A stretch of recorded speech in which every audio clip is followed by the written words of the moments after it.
Good afternoon and welcome to the public meeting for the Halton District School Board.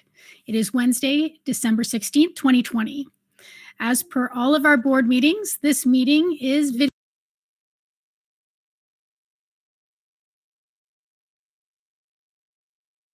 This meeting is video voice recorded and will be posted on the hdsb.ca website. At this time, I will take trustee roll call.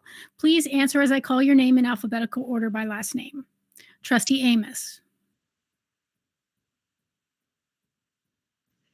Hi, yes, I'm here. Thank you. Trustee Collard. Yes, I'm here. Thank you. Trustee Daniele. Thank you, Madam Chair. I'm here. Vice Chair Al Harrison. Hello, everyone. I'm here. Trustee Garretts. Good afternoon, everyone. Trustee Gray. In bright lights from the hills. Trustee Oliver.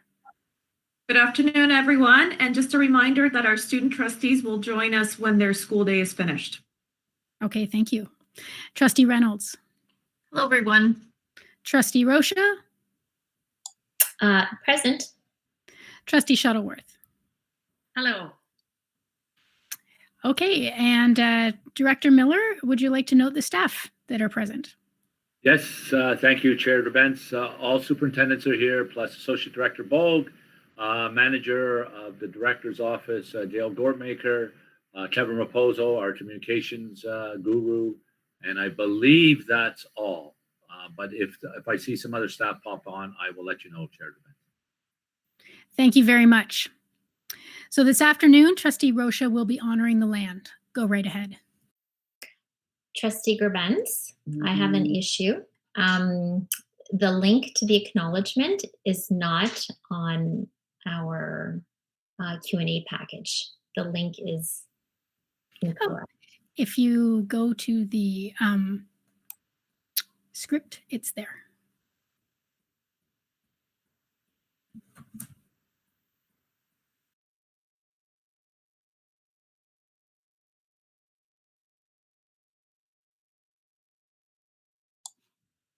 Okay, I found it. Thank you. I was looking in a different place. Sorry for the delay.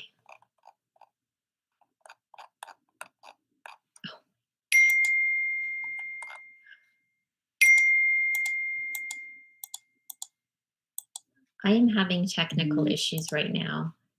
Oh.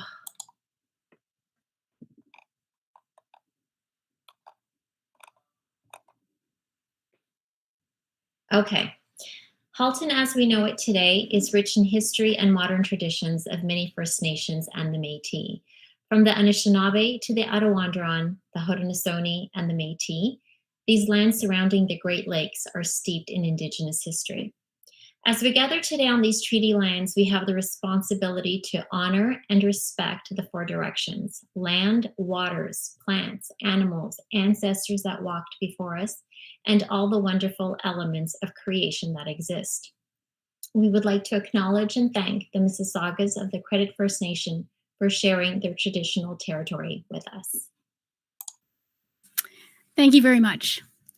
Are there any declarations of possible conflict of interest this afternoon?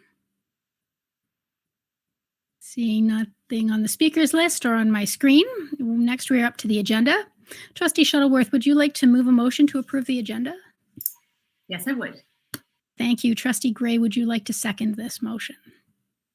Yes, I would. Thank you. Excellent. Thank you. Is there any discussion on the agenda for this afternoon? Looking to the speakers list. Seeing none. So all those in favor.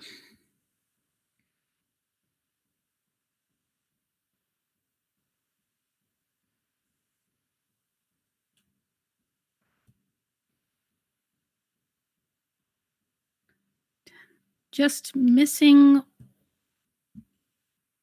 Oh, I think that's carries unanimously. Thank you very much.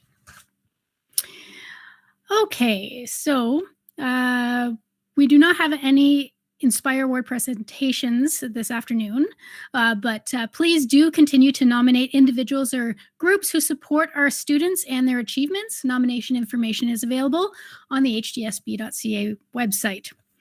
As per our agenda, we do have 2 presentations this afternoon. The first is 211 PAR Update Presentation by Superintendent Blackwell and team. So, Superintendent Blackwell, the floor is yours. Yes, and we do have quite a team here today. So what I will do is I will present my screen, and we have 2 groups today. We have the Burlington Central group and we have the Nelson group. I'm going to have the Burlington Central group speak first, and then trustees can ask any questions, and then we'll move to the Nelson group and again, give you an opportunity to ask questions. So I see by the list that everyone's here, so that's great. Thank you for joining us. I'm going to present my screen.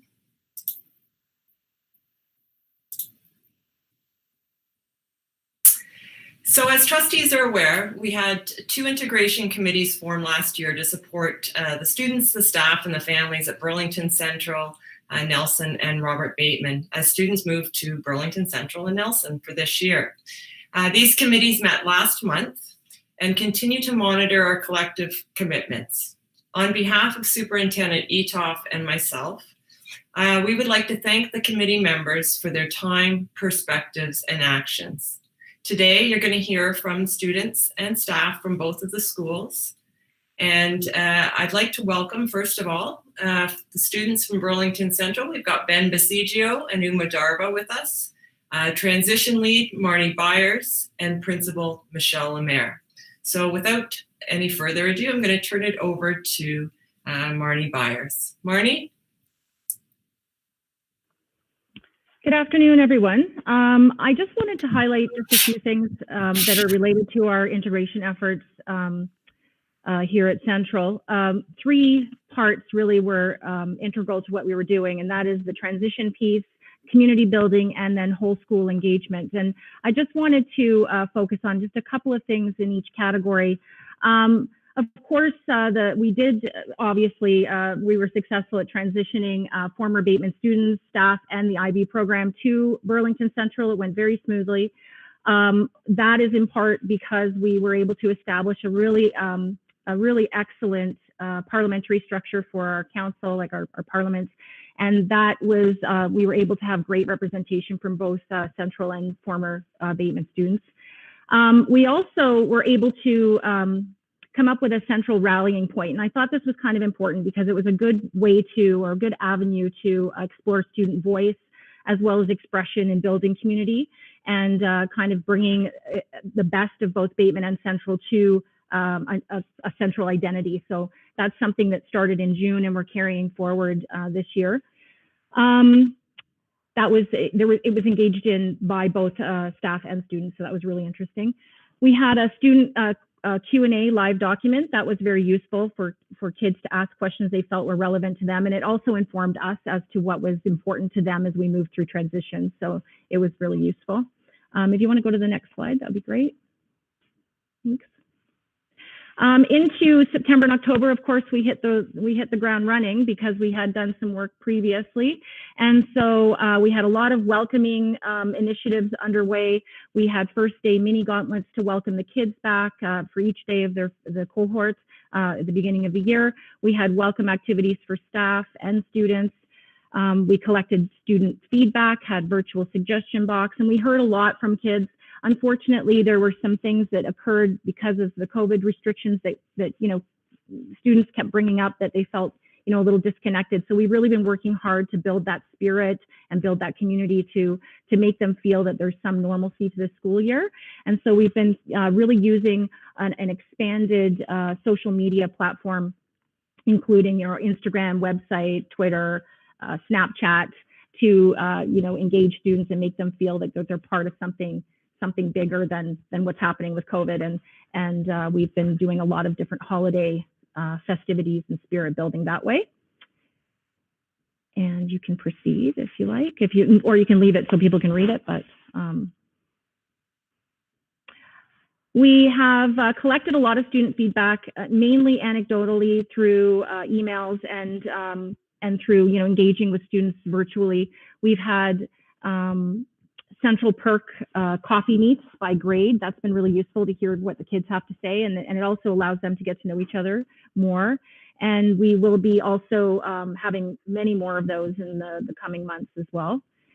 And we were also trying to get kids to engage more so virtually with virtual scavenger hunts and other activities that would get them to know each other, because that was one complaint that they had, is that they didn't know other kids from their other cohorts. And so this sense of isolation really has become a primary point of reference for how we're going to proceed with integration and transition. I just wanted to also mention that in the feedback that we have received, we've been lucky in that student feedback has been very positive for the most part, other than, like I mentioned, with COVID. And the comments that we've heard back have really emphasized things like community, how kind and supportive the staff has been to them in this whole change. Kids are starting to feel a little bit more larger community, and they've recognized the strong efforts that both Parliament and all of our active student leaders are putting forward to boost student school spirit. And so that was nice to hear from them. I wanted to invite our students who are here, Uma Darba and Ben Baseggio, to speak if they would like. Uma, would you like to start? For sure, yeah. So Ms. Byers already covered most of it. The main issue or the main concern that's been kind of overarching for this for the year is all due to COVID, just like the social distancing and the disconnect, and just like the overall kind of laziness that all the students, and I'm sure staff as well, are kind of feeling due to just being at home all the time.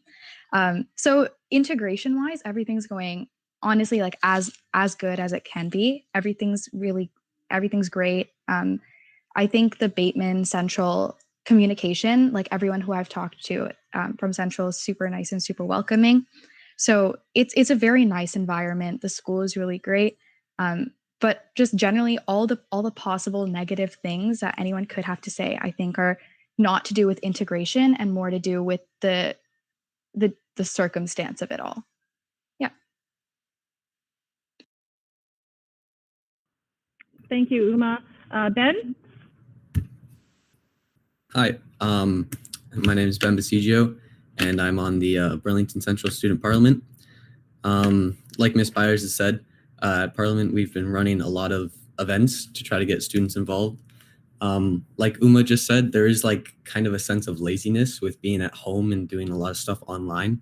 So we've been trying to get some students out of the house. Like Ms. Byers said, we had a scavenger hunt where students went out by themselves, obviously, don't worry, and took pictures at different landmarks in downtown Burlington. It was a good way to get out and get some fresh air. And we've also been doing many competitions on our school Instagram, like the School Spirit and a pumpkin carving contest around Halloween time to create like a sense of community between the Bateman and Central students. To add on to what Uma said, a lot of the negative feedback has been from the COVID restrictions. We're doing like the best that we can to run some events and get students involved that are safe. And overall, it's been going pretty well. We've gotten some positive feedback from students, and we've also gotten some suggestions from students, and we're looking forward to trying to put those events on for them in the future. Thank you, Ben and Uma. If I could just add one more thing, I just wanted to point out too, the incredible work that's been done by staff here. We've been able to run a lot of virtual clubs. We have junior and senior Reach, Meditation Club, Math Club, Model UN, DECA, Eco Team, and Youth Movement. So there's a lot going on, and there's a lot of opportunities for kids to both lead and be involved. So it's been really excellent that way. And kids have mentioned that it's made a difference for them. So it's been great.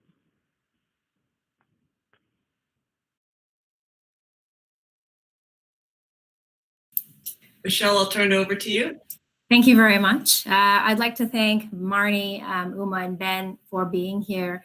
And they offer the best insights, and we learn a lot from our students in the building. And Marnie has done a fantastic job in leading the transition work. So the next steps that we have planned is truly just to continue with the integration work that we have planned for the rest of the school year and next. We're looking optimistically into the new year with hopefully reduced protocols, COVID protocols, so we can actually do more with our kids. We're also in the middle of a 5-year review for IB. And it is it's par for the course. It's part of the process of transitioning and moving the program from one building to another. And I'm very proud to say that the program has established itself quite nicely here in the program. And of course, we'll continue to keep to work hard to ensure that the program continues to thrive in our building.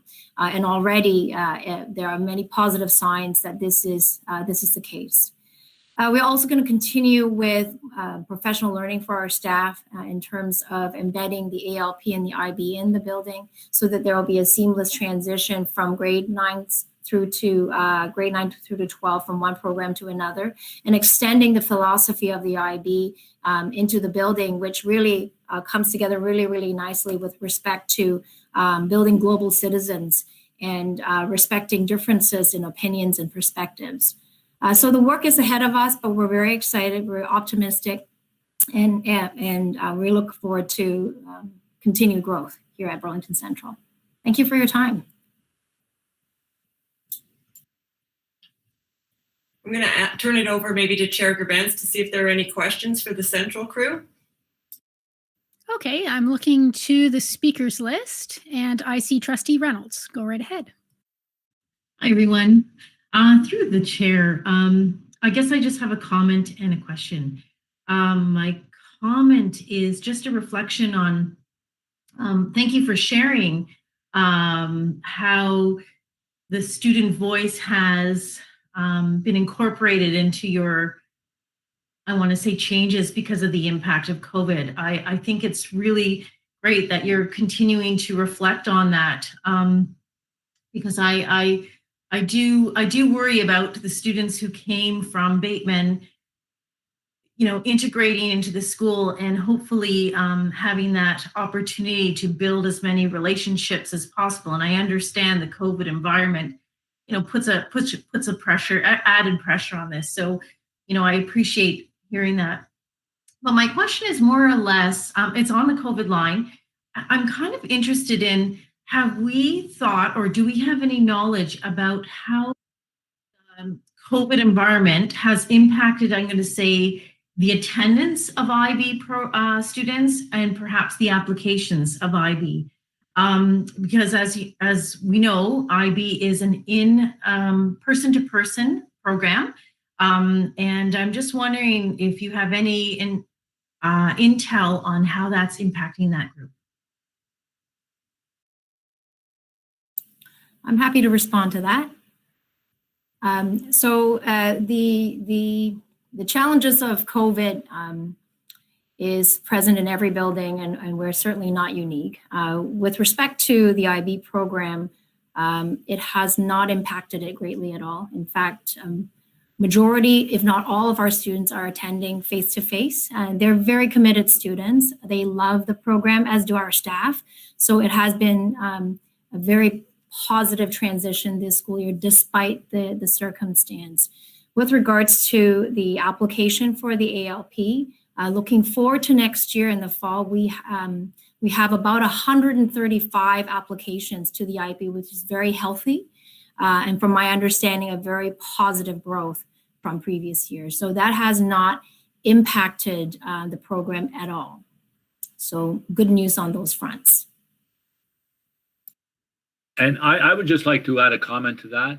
If for all trustees, if they recall, one of the arguments that was made during the PAR process that IB, we felt that IB would grow at Burlington Central. And this is an example of what in fact is happening. So thanks. Thanks for sharing. Okay, looking to the speakers list.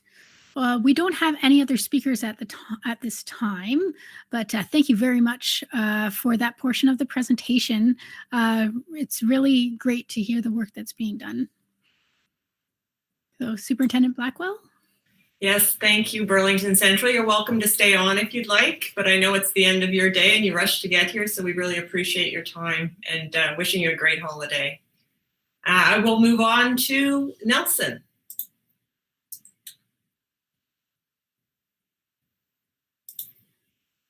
So joining us today, we have Arwen Montgomery, Catherine Zhu, who are students at Nelson, as well as Sharisa Killens, the transition lead, and Principal Daño. Mr. Daño, I think we're passing it off to the students to start. That'd be great. Thanks, thanks, Ms. Blackwell. Catherine, student voice is always first and foremost. So let's hear from our student perspective. Catherine, if you're there, please chime in. Hi, I'm Catherine. I am Nelson's co-president of Student Council. I have a few notes. I talked to a few students about the whole integration. Generally, Nelson students have found it pretty difficult in general connecting with other students, not just Bateman students, especially with the fast course pacing. But what's really been helpful is seeing all these great new virtual clubs this year where we can connect. I've seen a ton of clubs that haven't been here last year because with this virtual setting, there's been a lot more creativity with things like this. Personally, I've met a ton of Bateman students through Student Council, which is amazing. They're super cool. It's great being able to work together. But one thing I would like to work on is spreading the word online, since many students aren't aware of these clubs, which is an issue we're always dealing with at school. Student Council has been working to be very active on Instagram, and I would like to continue doing that. Thanks, Catherine. And Arwen?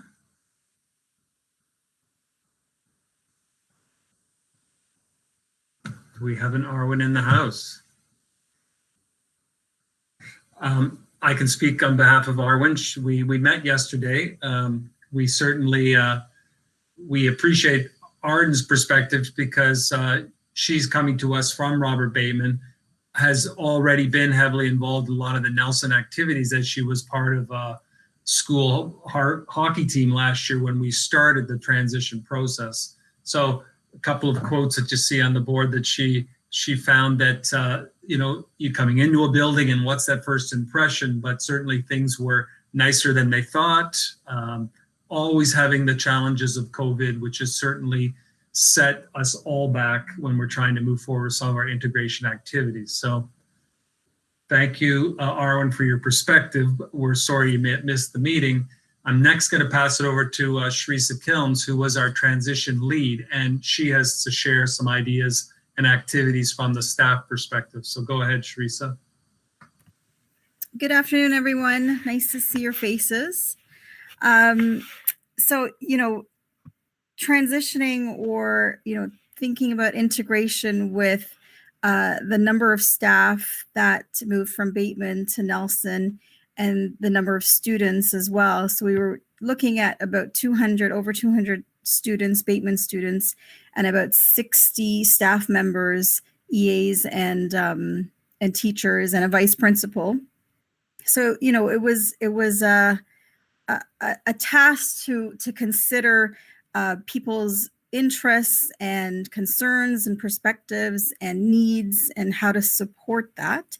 So of course, the work had to start early. So we started that in May and June. And then in September, it had to happen.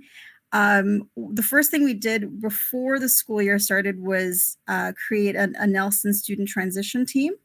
And the task of this group was to work on leading a welcome orientation, thinking of activities and things that we could do to help with connection and bringing people together. So we have about 26 students originally who wanted to be part of that team.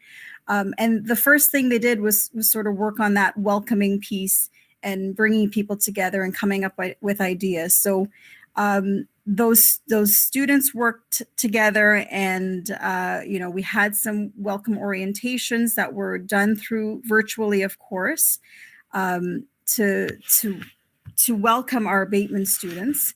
And And then, of course, we're also welcoming a large percentage of staff members. So that was an important thing to do as well. So on this slide, you can see there was lots of welcoming ideas and loot bags and so on.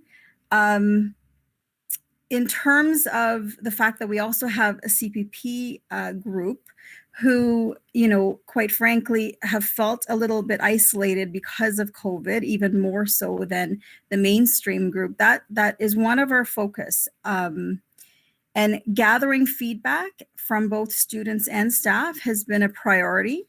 We've been trying to be proactive and sort of anticipate some of the needs and the ways that people can be supported, students and staff. But we sort of made that a point is to talk to students. We had some surveys. We gathered some feedback from staff. So throughout September, October, we got some feedback from students. Actually, a lot of it was very positive, right? Kids wrote back comments saying, we can see you're trying your best. They thanked staff and then offered some ways to try to make things better. But the prevailing feeling, of course, was that sense of feeling isolated and connection. And that was really all throughout. So in November and December, we started thinking, okay, how can we get people more connected? And as Catherine talked about, these clubs, activities. I mean, if you could be in the school this week, all the schools, and hear the laughter and the joy, that's what's been missing. We've been having all of these activities, and the last point there about student engagement, student council, and learning more about CPP. And we have all these events that are happening this particular week for the holiday. We've been having Kahoots and Try It Days and ways to be creative using the tools that we have since we can't be together. And that has really made a difference and in moving forward to make our transition even better, and then keep moving forward with gathering the feedback to see where we are at and where we need to be. And of course, the setbacks with COVID as well as construction. We really need to be, we're going to be working on that for next year as well. And for me, bringing staff together is also another important point in order to serve our students. We need to have that togetherness so that we're working together. And the goal is to engage our students. So our staff need to feel supported and listened to, as well as our students.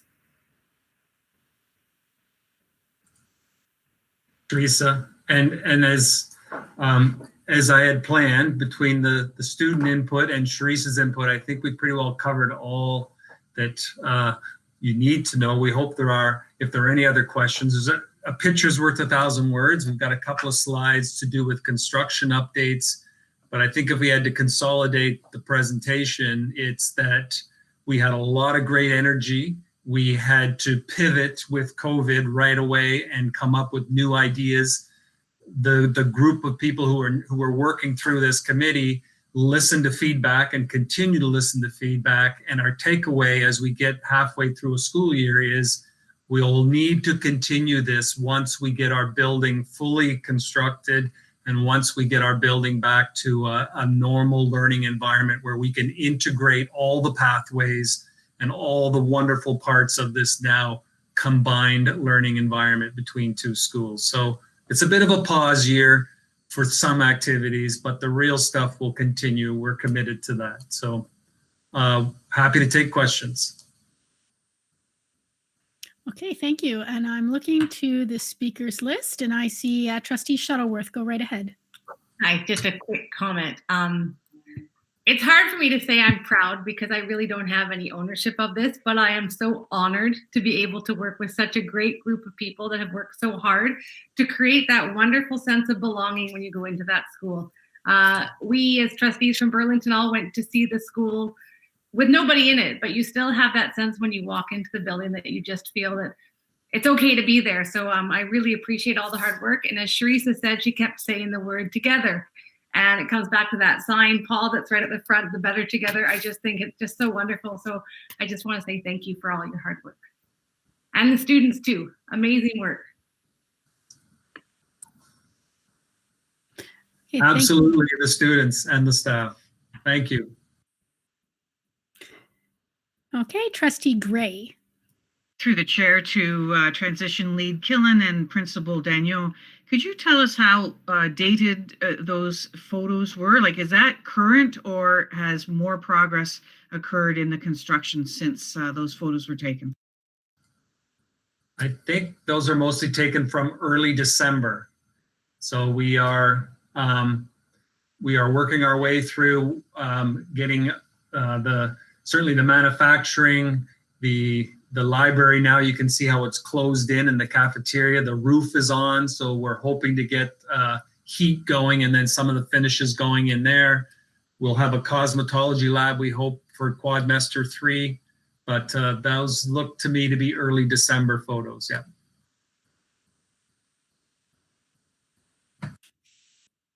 Okay, there's no one else on the speakers list, so I would just like to say that I going through Nelson after when there were no students there, but still being able to see the different areas, how the tech area has changed, is changing.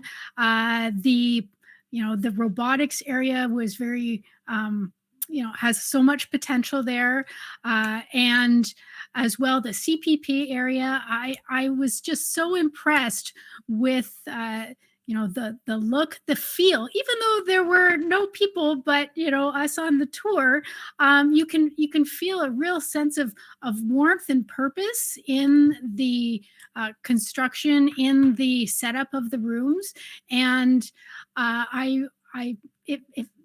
it feels like we have done the job of not just giving the students from Nelson just as good as what they have over at Bateman, but better. I really do believe that in the facilities, and that's all I can truly speak of at this point because that's all I have access to specifically, but it really feels that seeing what's there seems better than what we've had. And it only stands to reason that we've learned from the past and we move forward into the future. So that's amazing work, and it's great to see, to know that the work that's gone into the transition into the school, as well as over at Central, and it's coming together. And it's a tough year to do it. I have kids in the system, and so I see it firsthand. I have kids in both panels, but I see it at the secondary level. It is tough.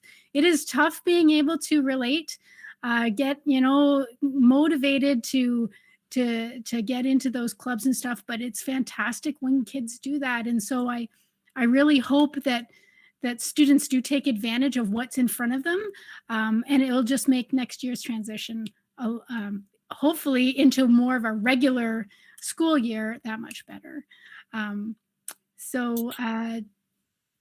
Chair Gerbens, I have 2 other slides, but I am going to thank the group from Nelson, and as Sharisa and Catherine shared, as well as Principal Daniel, there's lots of work that they're excited to do when we can actually be back together.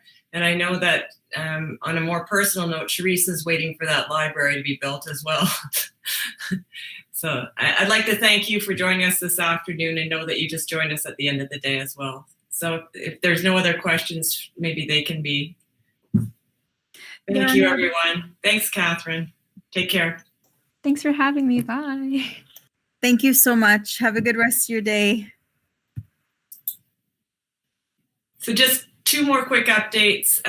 The facilities pieces, I don't know if trustees have seen the final products at MM Robinson, but you'll see the food school, the new addition that's at the front of the school, the cafeteria just look amazing. And we're excited to see what Nelson looks like when it's finished as well.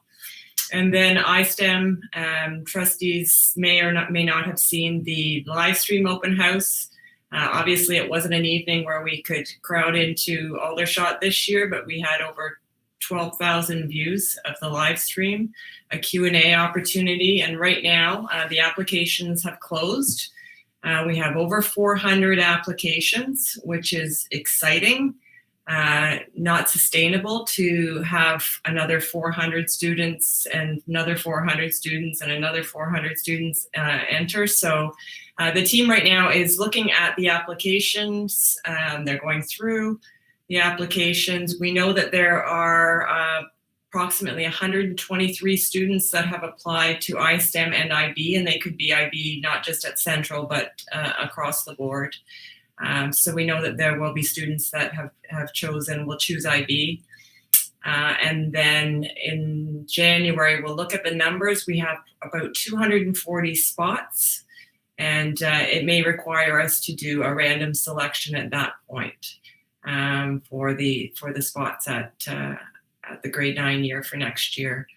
But that's pretty exciting, and the goal was to increase enrollment, and I think we've definitely done that.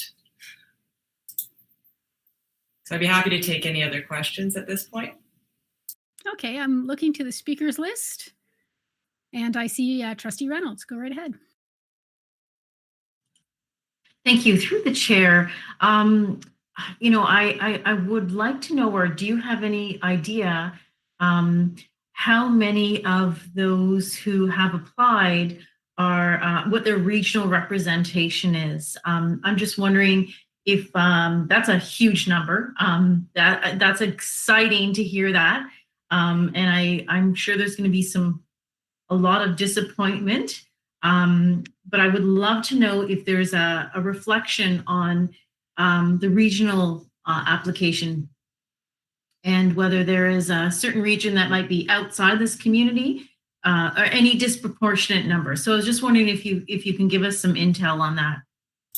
I don't have the final numbers, but I do know, I think probably about a week before it closed, we had 54 representation or applications from 54 of our elementary schools, which are grade 8 schools. So we know that there are some families that may think that the iSTEM in Milton is still an option, the communication. So we're waiting to, those offers will go out, and people may say, we thought it was going to be in Milton. That may reduce some of the numbers. But I would like to assure trustees that we have many, many programs across our system where they're integrating math and science and providing those STEM opportunities. So the initial disappointment, for not getting into the program, I definitely see that. But I know that Superintendent Hunt Gibbons is working, and her department is very much aware of the excitement around the STEM areas and promoting those experiential learning opportunities. Thank you. I look forward to hearing about those opportunities that we can share out, because I think that's good news as well. Okay, thank you. Trustee Shuttleworth, you're up. Hi, yes, mine's really quick because it kind of feeds off of what Trustee Reynolds was asking. So I know Milton is now a designated new school for iSTEM, but what I'm wondering is, are there any other considerations for expanding the program? I know you're saying that the ideas are there in the schools, but into the existing high schools that are in other areas such as Oakville, where it might be that little bit more distant to travel, so that we are allowing that equitable access across the board. Through the chair to Trustee Shuttleworth, we've answered that question before, but it's probably a good question to ask again, given the sheer numbers of applicants. Just naming a program and putting a sign on a building is not iSTEM. There's a lot of work in terms of working with faculties, colleges, and universities. I know that Superintendent Newton is working with Principal Dooley, who is the principal of the new high school. Has some connections. We're looking at meeting with Waterloo again next week, or the week after the break. And then, to open a program in Oakville would require some other connections as well. So we are working methodically through this program and building it purposefully. It's not something that we're saying will be available next year, definitely. But as we continue to build and grow, looking for those opportunities, we have to also look at spaces and enrollment. So that would come with the decision making. And that's not my decision, so I'll have to pass that one off. And I realize I've taken a lot of time, so I'm happy to. We've got a couple more speakers on the speakers list. Trustee Rocha. Thank you. Through the chair to you, Superintendent Blackwell. What are the requirements for a student to be accepted into the iSTEM program? Really easy. The students have to have a passion for STEM subjects, right? They have to be very interested in science, mathematics, engineering, and technology. They complete a package, a 4-question application, and their learning skills and their report cards are uploaded, but it's not around marks. It's not a program that looks at student achievement.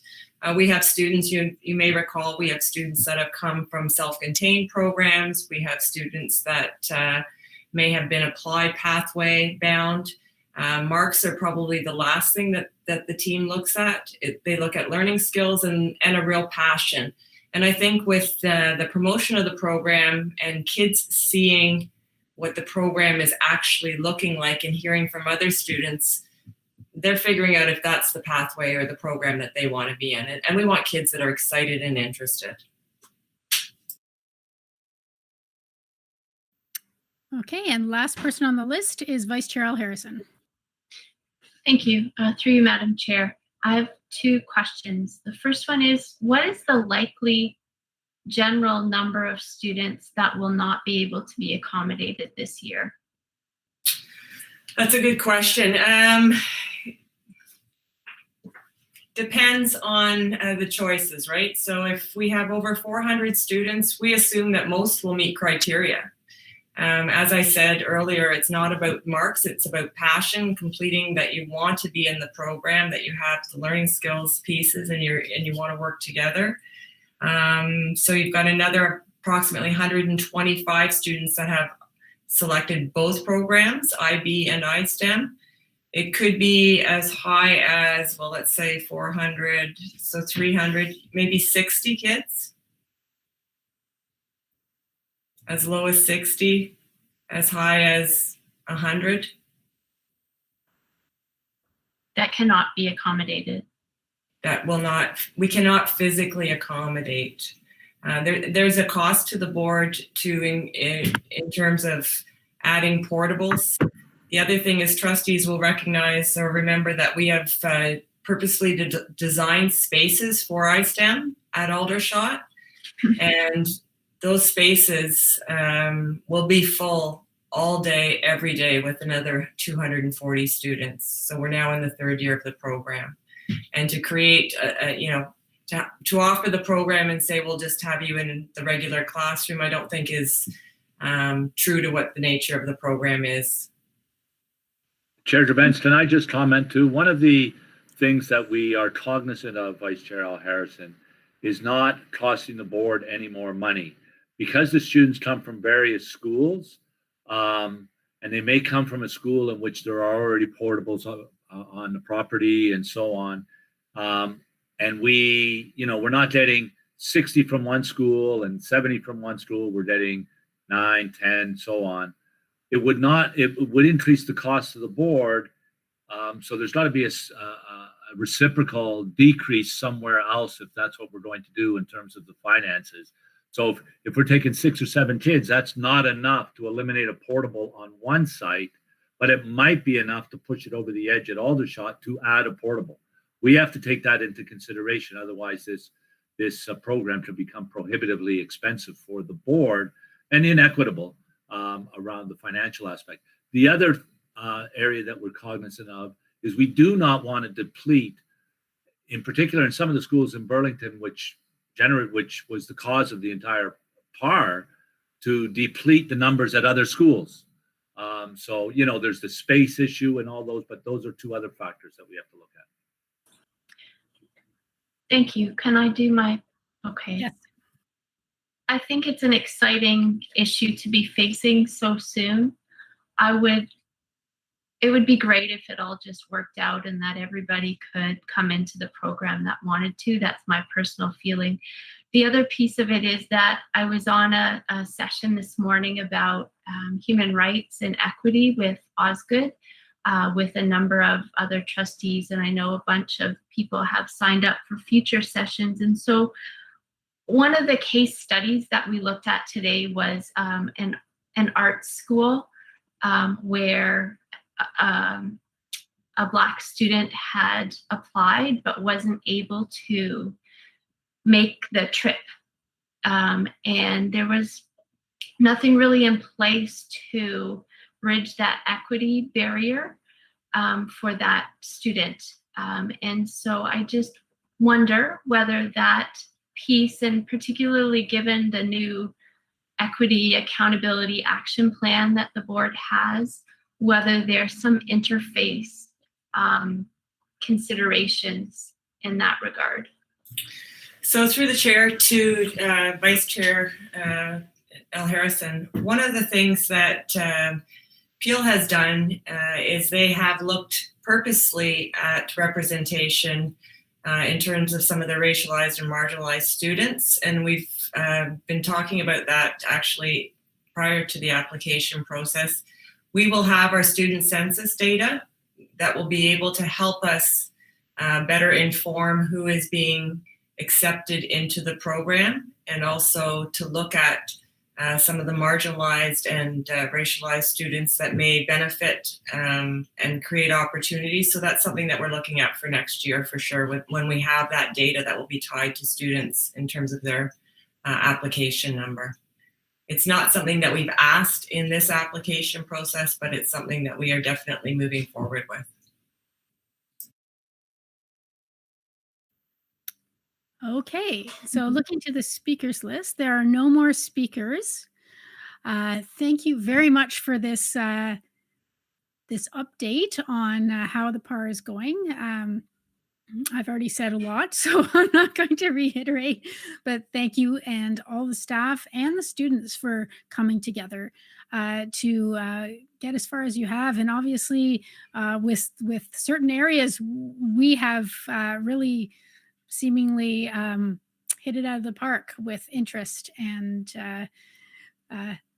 which is lovely and challenging at the same time. So we're going to, before we move on to the next item, I just want to acknowledge that Trustee Vidyalankara as well as Trustee Taylor have joined the meeting. So our next item on the list is number 222, which is Climate Action and Accountability Plan, a report which actually goes with report 20138, which is later on in the agenda. And so I will pass the floor over to Suzanne Burwell and our new Superintendent of Facilities, Ian Goodett. Well, thank you. And yes, I'm pleased. I've got 8 days under my belt. It's nice to be here and see you all again. And I would love to turn it over to a lady that I've worked with for much longer than 8 days provincially. She's well known and recognized. Suzanne Burwell, our Environmental Sustainability Specialist, is here to speak about our Climate Action and Accountability Plan. Thank you.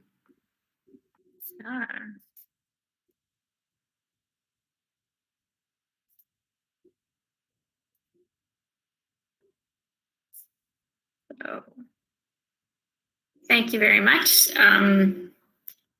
Is the presentation up? Great, good. So thank you very much. I wanted to start off today by thanking those on the environmental management team for all their efforts to raise awareness and take action on climate change issues. Members of the EMT range from trustees to students, from superintendents to classroom teachers, from parents to corporate managers, from community members to custodians, from IT, HR, human resources, business and facility services departments. Our members both bring forward ideas and support solutions to issues in their sphere of influence.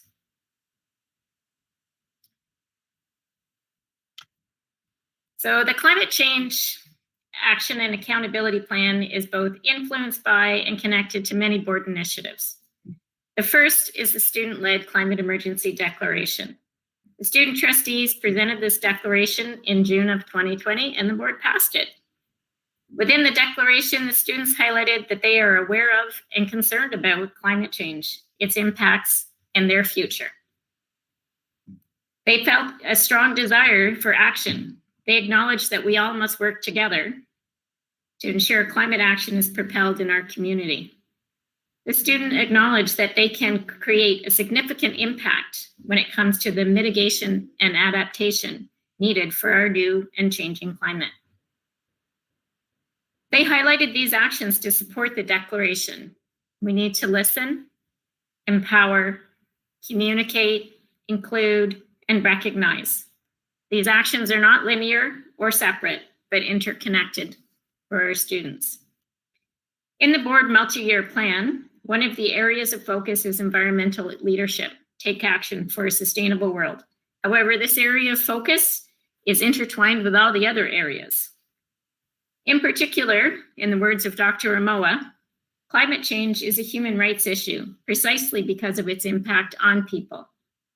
Rather than considering the human rights dynamics of climate change, perhaps we should consider the people dynamics of sustainability and climate justice. In the second commitment or area of focus, we all understand the benefits of a cleaner, more sustainable world and its effect on our mental and physical well-being, especially going through what we're currently going through with COVID-19. And at the same time, climate anxiety or eco-anxiety is now a recognized thing. When we look at learning and achievement, our students, when they look at climate change, one of the number one things that they tell us they need is more education. Traditional ways of knowing can bring an understanding of ecosystems that goes well beyond Western science approaches. And we only have to look to the Arctic to understand that our Indigenous and Inuit communities are more impacted by climate change than others. The UN Sustainable Development Goals give us the framework to evaluate where we are, where we need to be, how to connect to global issues, and examine what those look like at the local level. Quality education is goal number 4, but it is also a key enabler of the achievement of the SDGs. Goal number 17, partnerships, is reflected in that all 4 of our municipalities and the region have enacted climate emergency declarations and are working on climate action plans. We are all working together through community collective action. And one of the ways that we do this is through the Halton Climate Collective. And then there's the board motions, which is one of the outcomes. The climate action plan is one of the outcomes of one of the board motions. So where are we right now? Well, it's been a bumpy ride and we're not yet finished. Usually timelines are straight. However, I would like to draw your attention to things that have happened over the past year, with some ups, some downs, and some pauses, just to make things interesting. In October last year, the Student Senate representative to the EMT brought forth a draft climate emergency declaration. The Student Senate made climate change a priority. Superintendent Pichetti and I presented to the Student Senate on environmental initiatives and got their feedback on what climate change, actions, impacts, and learning meant to them. In June of 2020, the Climate Emergency Declaration was passed by the board, and we have been working with the EMT to develop the Stakeholder Engagement strategy, and will continue on through the new year.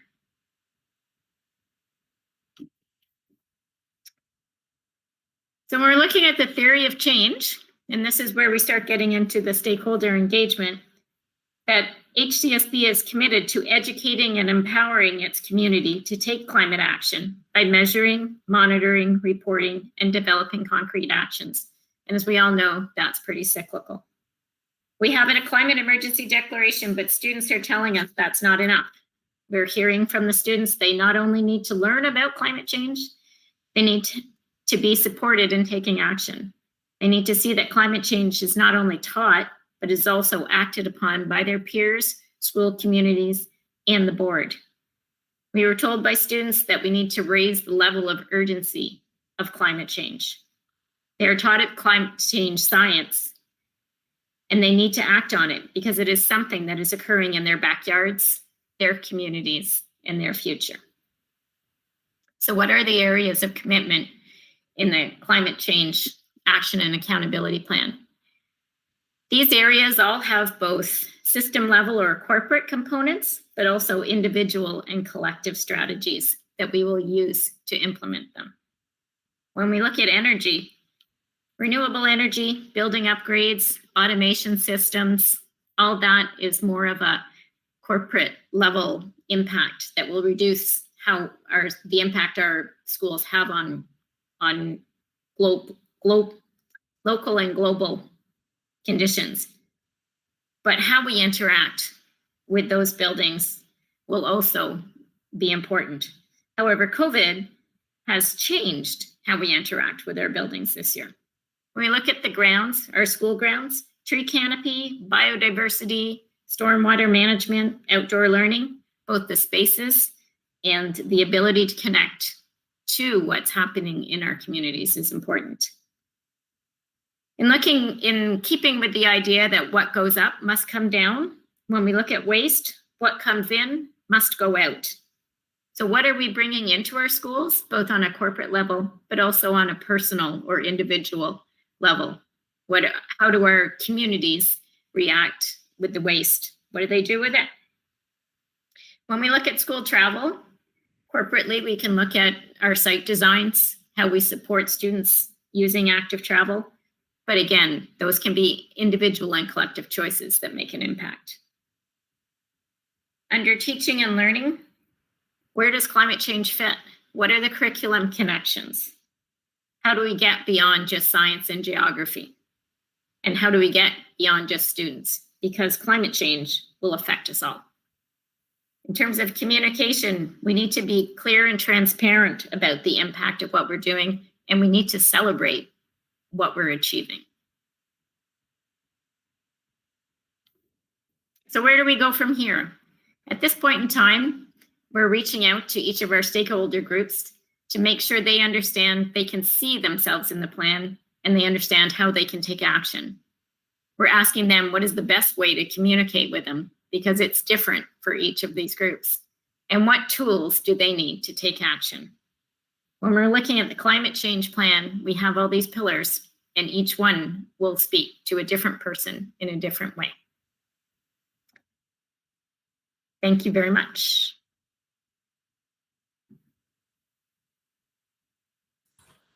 Okay, thank you. I'm looking to the speakers list for any speakers here. Give people a second. Vice Chair Harrison, go right ahead.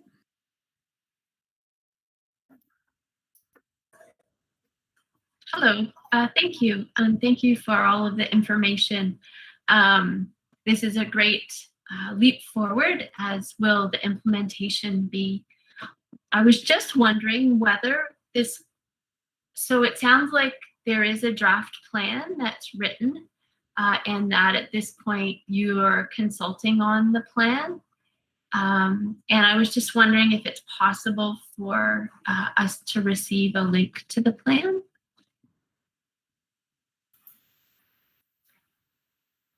So through you, Madam Chair, to Trustee Harrison, we're still working through making sure, initially when we started with our stakeholder engagement, we were looking at the areas of focus, making sure that we had those pieces correct. And, there were some suggestions to make some changes.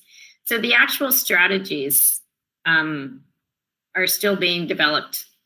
And I would hope to have something to share with you in the months coming up that's a little bit more formalized in terms of the strategies and the actions and how those will be measured.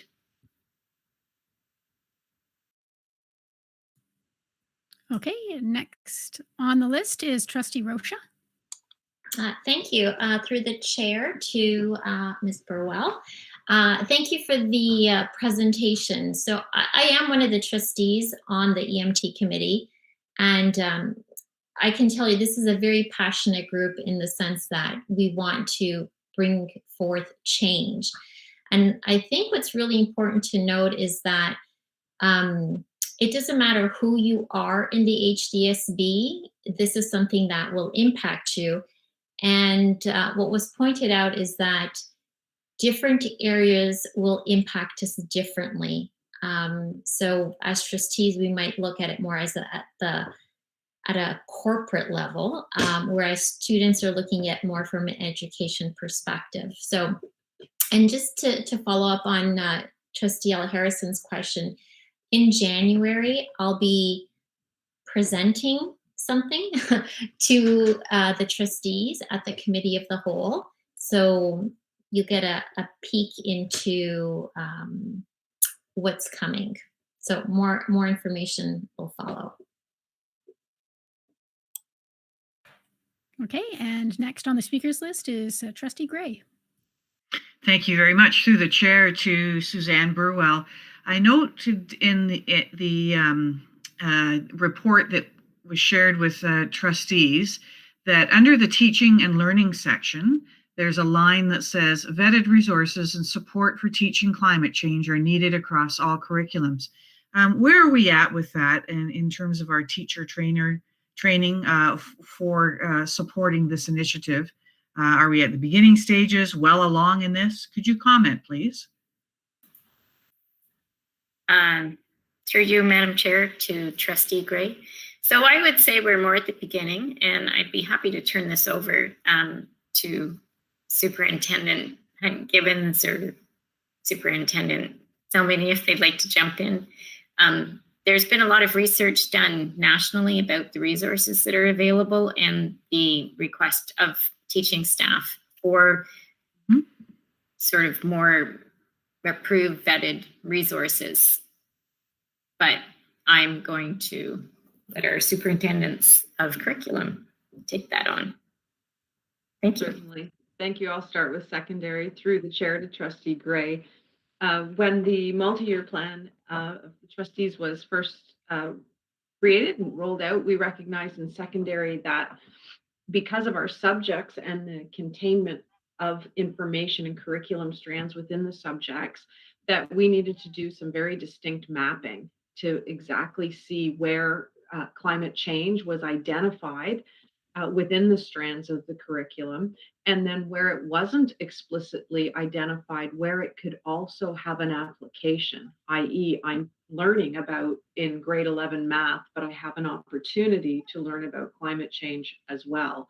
I'm learning about coding in my computer science class, but I have an opportunity to do some measuring of climate change data. And so we have just started down this road of curriculum mapping and the connections, and that is actually our part of the operational plan for the end of the year, to have a very explicit identification roadmap of where in secondary it lives.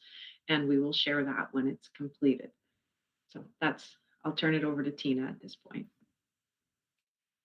So through the chair to Trustee Gray, I would agree that we are at the beginning stages with the prominence of this work in our multi-year plan. We are also looking at the elementary curriculum to see where the work lives and what resources we currently have, and also what new resources we could recommend and use within our system for our elementary students. We also are going to be revising our BIPSA, a new multi-year board improvement plan for student achievement to align with the multi-year plan. And again, we'll be looking at specific strategies to address these goals. Thank you.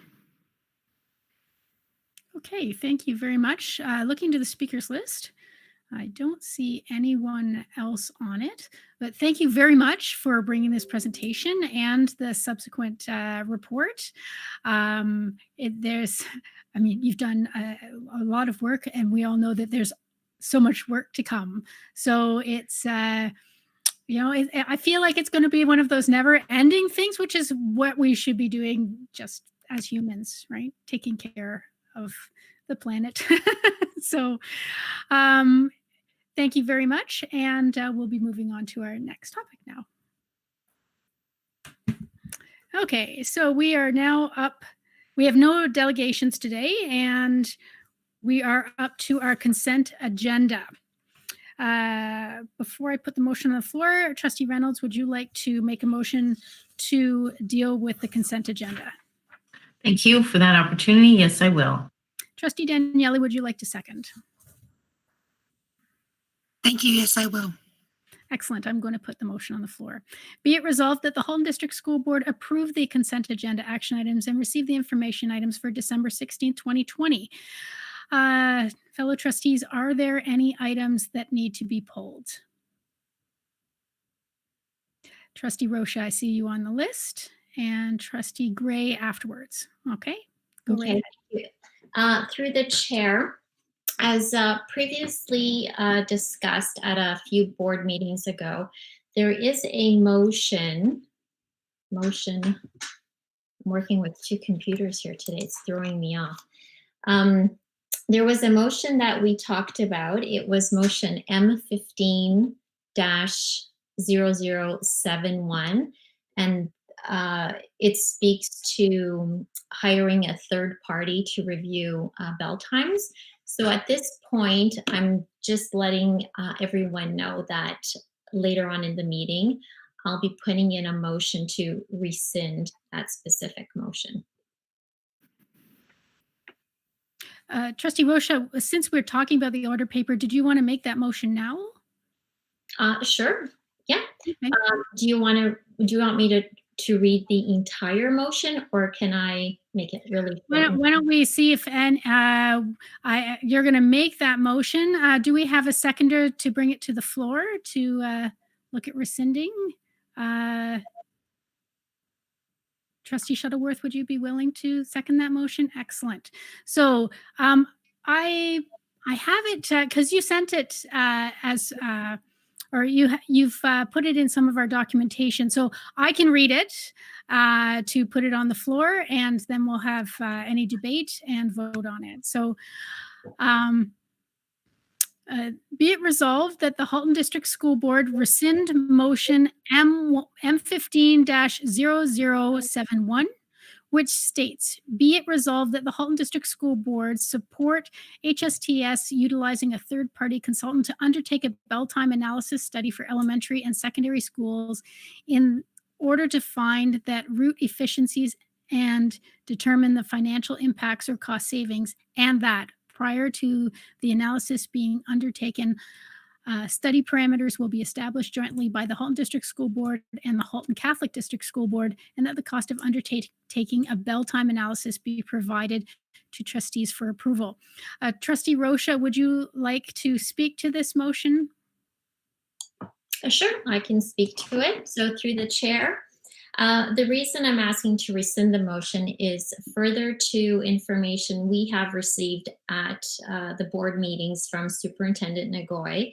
It was shared with us that at the time this motion was written, there were a few factors that contributed to its writing. But since then, there are annual reviews happening. There are efficiencies being found without using a third party. So in essence, the way the motion is written, nothing's been done to the motion as it's been written, and consequently, it should be rescinded. Thank you. Okay, so I'm looking to the speakers list on any debate on this.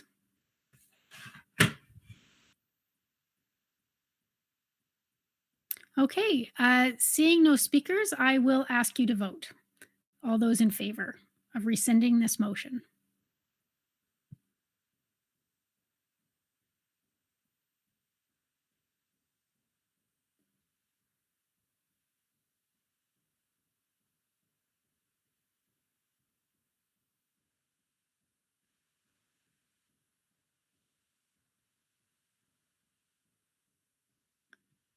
Just looking for two more people. Just make sure that you've submitted.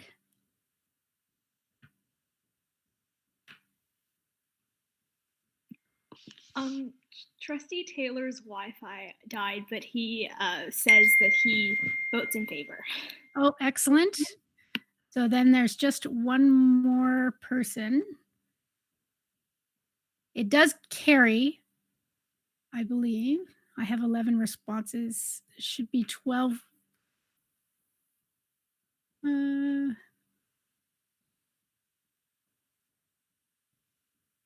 Who am I missing?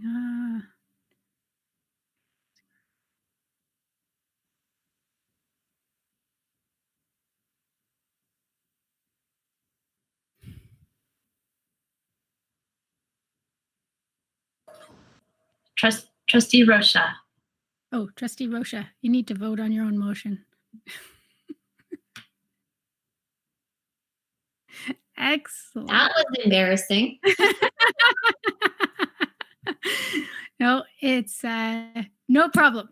So that carries unanimously. Thank you very much. And I received notice from Trustee Gray that she's withdrawn her question. So moving, are there any other items that need to be pulled? Seeing none. So we'll go back to the voting form. All those in favor for the consent agenda?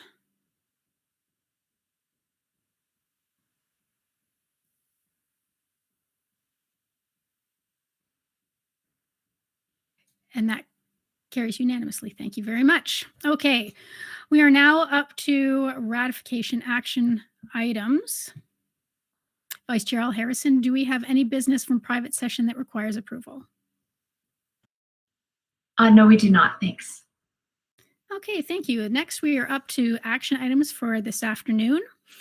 As per the agenda, we have 2 action items for this afternoon. The first is number 421, Employment Equity Policy, Report 20139, revised.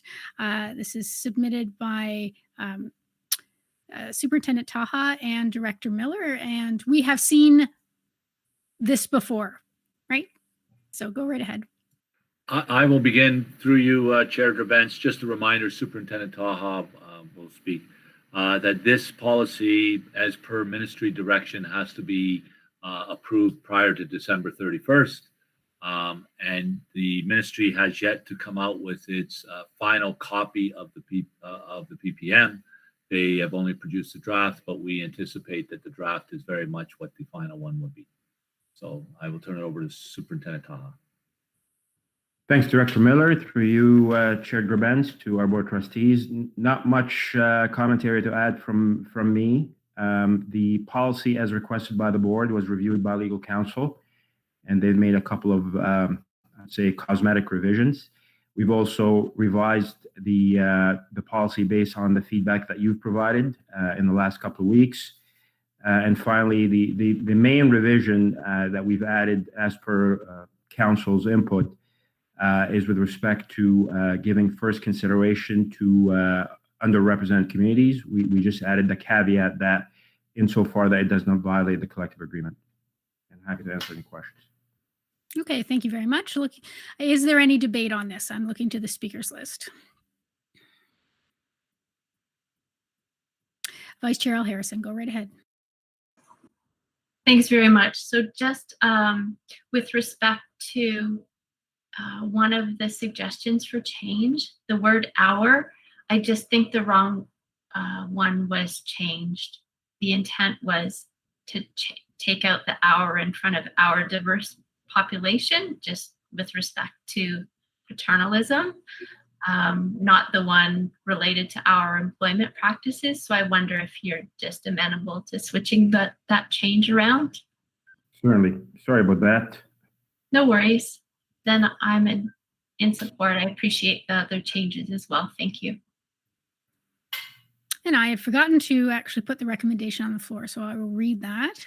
So be it resolved that the Halton District School Board approve employment equity policy as appended to report 20139. And since there are no more questions, all those in favor?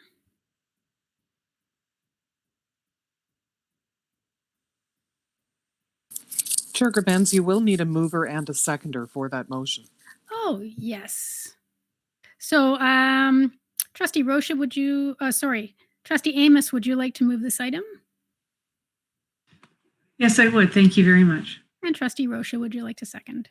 Yes, I would. Thanks. Excellent. Sorry, that was way out of order all over the place. And that carries unanimously. Thank you very much. Okay, on to the next item, 422, striking committee 202, for 2021, report 20144. And this was submitted by myself and Vice Chair Harrison. Trustee Shuttleworth, would you like to move this item? Yes, she's given me a thumbs up. And Trustee Reynolds, would you like to second? Yes, thank you. Excellent. So I'll put the recommendation on the floor. Be it resolved that the Halton District School Board approve the trustee committee appointments as outlined in report 20144.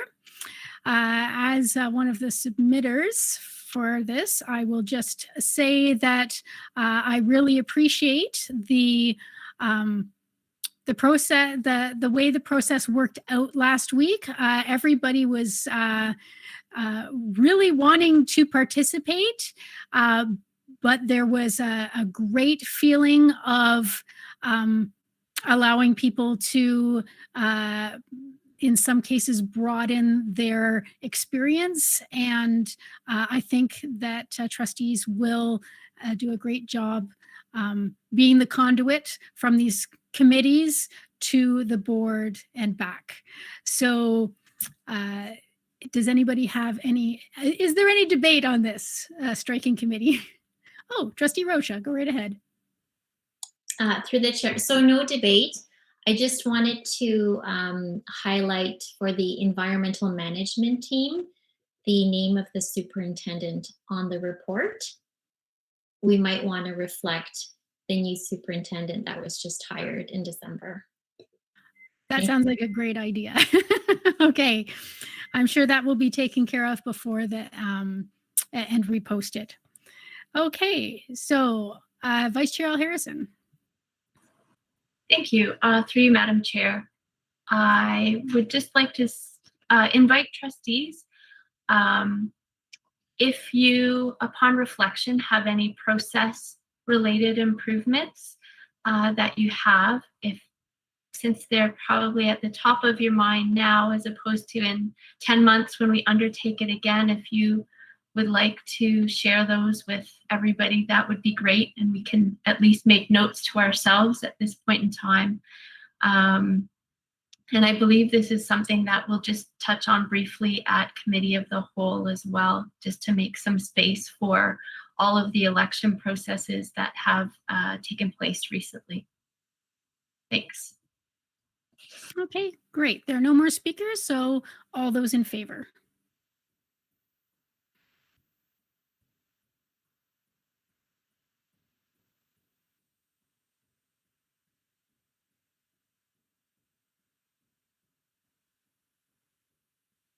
Just looking for one more. Oh, Trustee Garrett just died. So I hope that, well, that carries unanimously, I guess, with everybody that's in the room. Okay. So moving on. Okay, we are now up to communications to the board. First off is 5-1, student trustee reports. Trustee Vidyalankara and Trustee Taylor, do you have a report for us? Hi, yes, we do. And I think Evan's Wi-Fi is good now, so. Good afternoon, everyone. Last night we held our last Student Senate meeting of 2020. This was an extra meeting where we had senators participate in breakout sessions where they had the opportunity to speak with other students about their ideas for future Senate-run initiatives. This was a really useful meeting for us because we had the chance to better understand the main goals of student senators and what their respective student bodies would like to see us achieve next year. Over the break, we will formulate a detailed plan of how we will help other HDSB committees to lead. let me say that again. Over the break, we're going to be formulating a detailed plan of how we will lead or help other HDSB committees lead a couple initiatives related to things like the climate change declaration, mental health awareness, and anti-discrimination in schools. We've really enjoyed working with student senators thus far, and we really look forward to starting some bigger projects in the new year. So last night was also the last meeting with Trustee Daniele as our student trustee mentor. We will miss her guidance and expertise very much, and we thank her for all that she has done for us and for so many other student trustees and student senators for many years. That being said, we are very excited to continue our student trustee term with Trustees Oliver and Trustee Reynolds. Trustee Vidya-Lankara and I know we still have a lot to learn, and we can't wait to continue learning from them and from all of you, and we wish you all to have a fantastic holiday, and we look forward to seeing you in the new year. Excellent. Are there any Chair Grabens, may I make a comment? I suppose. Go ahead. I truly want to thank Trustee Vidya-Lankara and Trustee Taylor. This has been an extraordinary year, and so far, and it's one where Student Senate and kids could lose their way, but they haven't lost their way, and the two student trustees are the reason why the Senate and students have not lost their way. Their leadership has been exemplary over these 4 months, and I am so proud that they are student trustees and part of this board. I think they're fantastic. But what trustees may also not know is both, I was going to say Evan and Vandy, but I'll say Trustee Vidya-Lankara and Trustee Taylor were also involved in putting some focus groups together with an organization called Convergence, who are looking at technology in the 21st century and the future of education. And it was kind of embarrassing for the director because they reached out to me and I said, yeah, no problem. We'll get back to you in a few days. And then I reached out to the two student trustees and they responded almost within the hour with their focus groups. So I want to thank both of you for the work you've done this semester. You've been a pillar of leadership for students and a model for every kid in our system. Thank you very much. Thank you so much. Thank you. And on behalf of the trustees, the rest of your colleagues at the table, we want to thank you for all the work that you've been doing. It has been a very tough environment, and yet you're always bringing your initiatives forward. You're always moving forward, and it's wonderful to see. So have a wonderful holiday as well. Well deserved. I think everybody deserves a wonderful, restful holiday. Okay, so we're going to move on. So there are no action items right now scheduled for January 6th, 2021. It's so weird saying that. But I'm sure things will pop on the list. We just do not have, I'm sorry. I just noticed Trustee Gray is on the list to speak. Sorry. Go right ahead, Trustee Gray.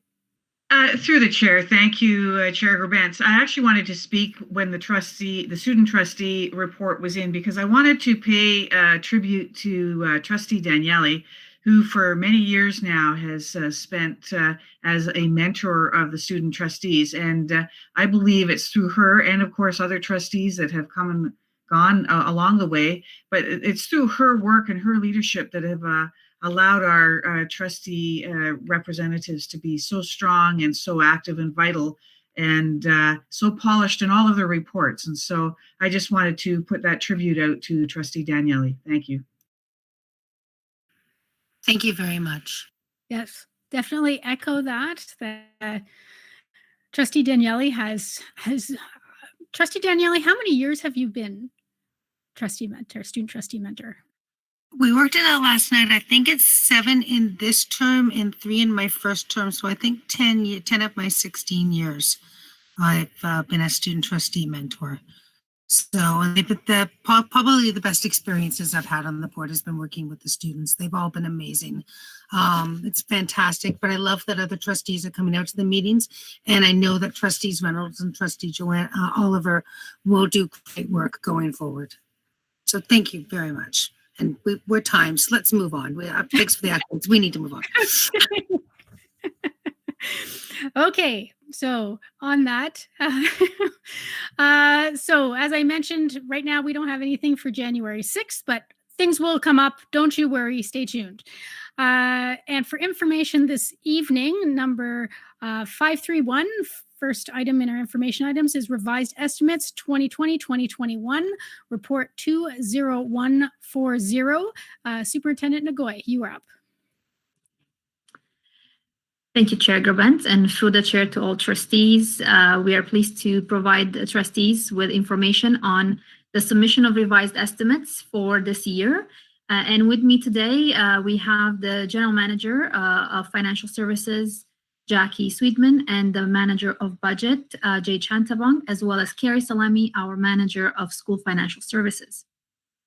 I wanted to just highlight a few things in the report that was provided to trustees. There are many appendices that detail the comparison for revised estimates to the budget that was approved by trustees back in July. Since that time, a lot of things have happened. The budget was prepared in absence of a lot of information at the time on what the school year will shape out to be. So we definitely have better information for revised estimates. We have the actual enrollment for the count date of October 31st, and some additional funding from both the provincial government and the federal government to support the various COVID-related expenses for our system. Initially, this report, we were expecting, and I was providing trustees a heads up in prior meetings, that we were expecting to have a non-compliant budget, which for our public, a compliant budget is within 2% of our provincial allocation or the funding that we receive from the Ministry of Education through grants for student needs.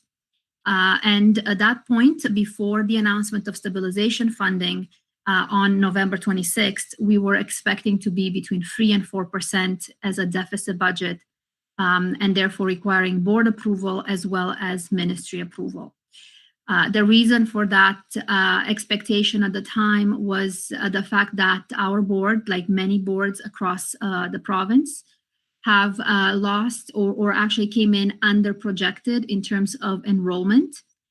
In our case, for a growth board over many years that we've seen, in our region, we actually ended up with only 95 more students than the prior year.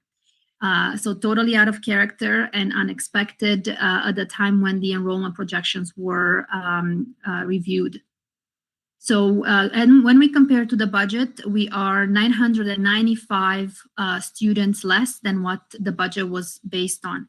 And as most of our funding is based on enrollment, that meant a significant decrease to our revenues and therefore putting us over that 2% deficit budget and non-compliant. Since that time, on November 26th, the Ministry of Education has announced stabilization funding for all school boards.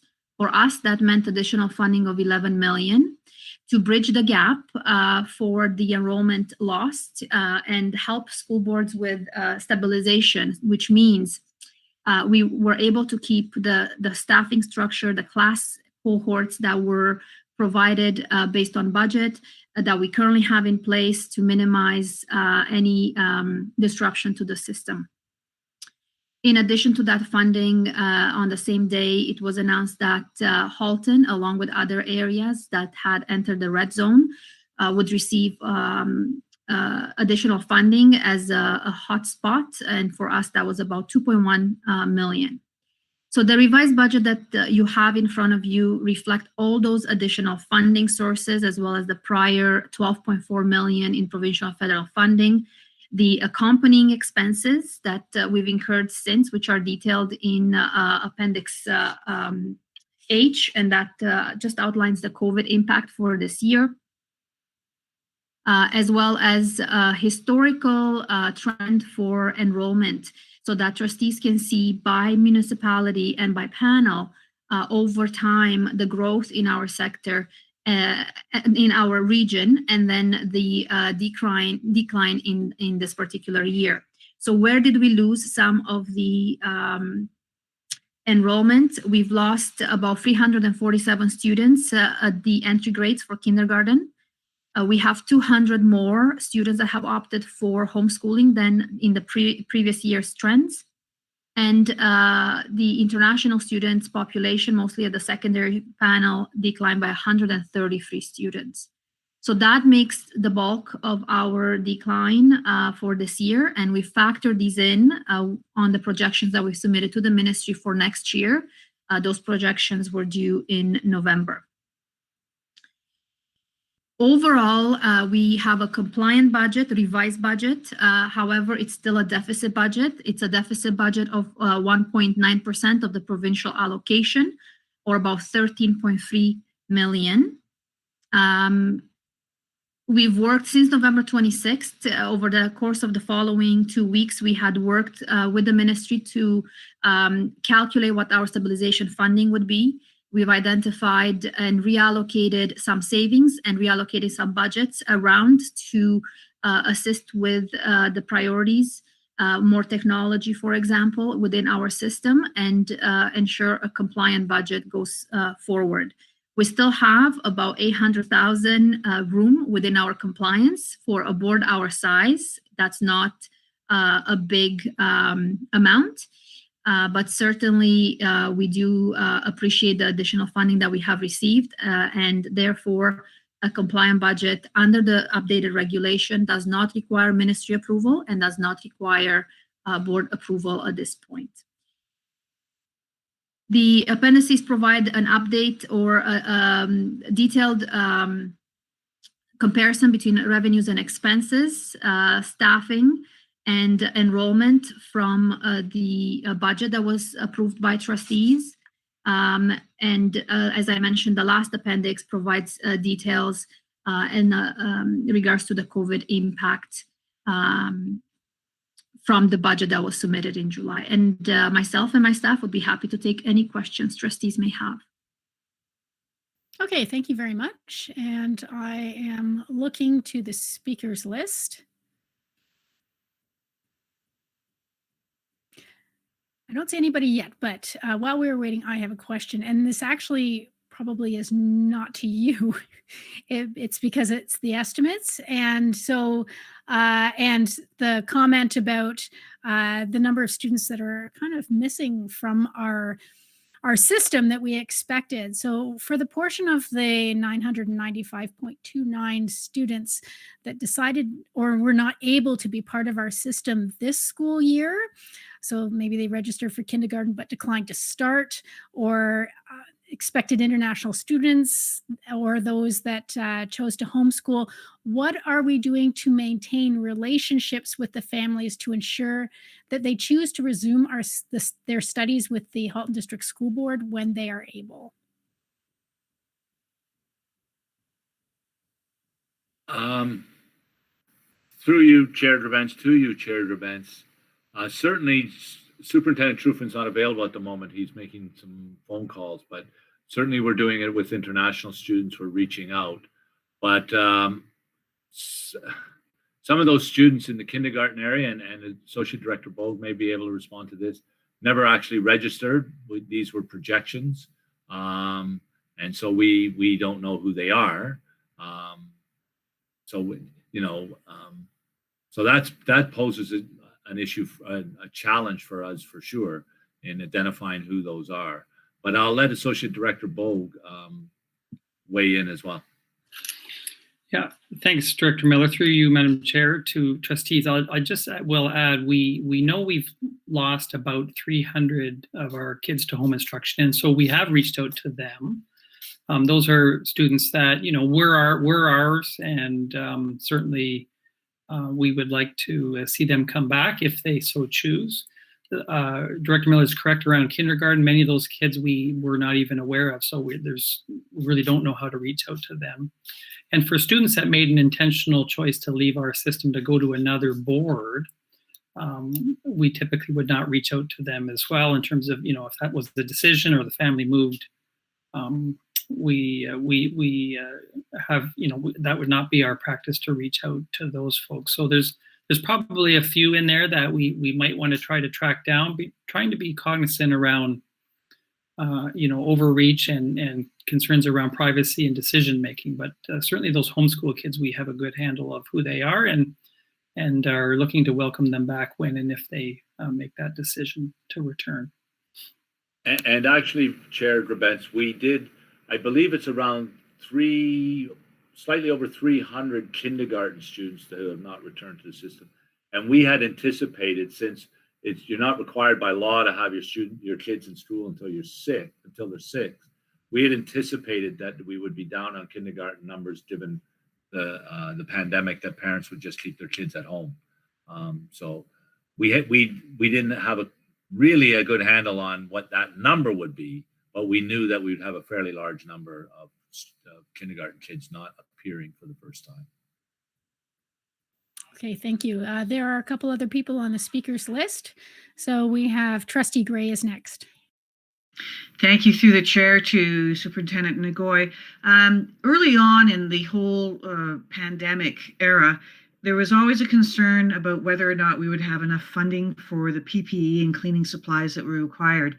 I look at Appendix H, where you have listed in Appendix H, PPE supplies and support bracket outside of the MGCS.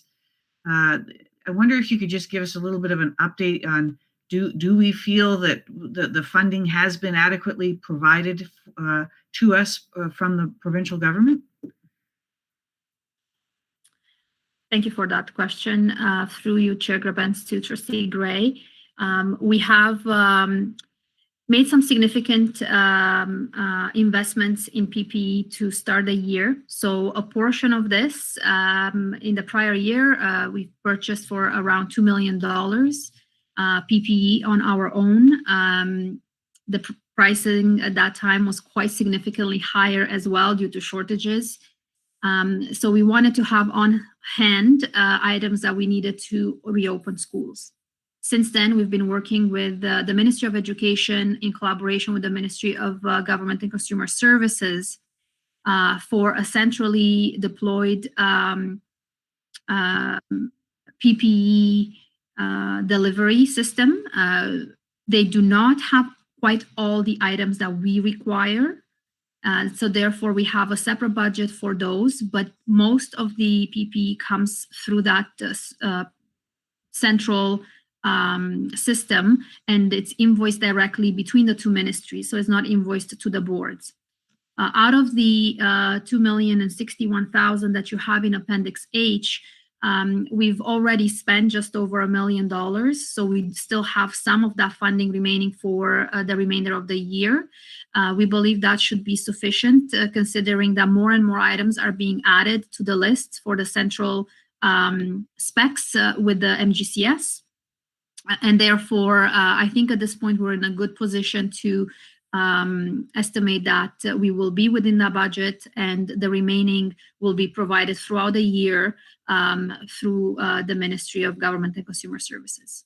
So I don't have a concern in terms of shortage of PPE at this time. It was more rocky to start, but I think we have a system going that's it's rolling. Thank you. Okay, Vice Chair Al Harrison. Thank you. Through you, Madam Chair. My question is with respect to that same Appendix H, the outdoor education line, which is $500,000. And I believe that may relate back to a motion that was made earlier on in the pandemic. It's M020-0101 with respect to understanding what the needs are and providing funding for outdoor education, given how it helps to avoid viral loading and so on when the students are outside. So I just wonder whether that money has been spent yet, how it's been spent around the board, and whether it's enough. Thank you for your Chair Grabentz, to Vice Chair Al Harrison, and perhaps my colleagues will jump in with additional information. What I will say is that we're currently looking at various schools' needs, so it's on a school-by-school basis, and they are to submit various proposals for that funding. it might seem like a lot of funding as a one shot, but amongst all of our schools, that certainly isn't a big amount. What I can say is that this will certainly complement outdoor learning areas as to the projects that we've submitted to the ministry for additional COVID capital and outdoor learning areas that we are hoping to receive through the funding announcements in conjunction with the federal government. We should have some approvals by the end of January, February. Those are for the big capital items where we can create additional learning spaces. And this funding complements that for, furniture, equipment, other fixtures, and structures that we may need to put in place. So it has not been, a little portion has been spent, not all of it. And we're looking at proposals, and we're looking at pairing it up with those capital projects that we submitted.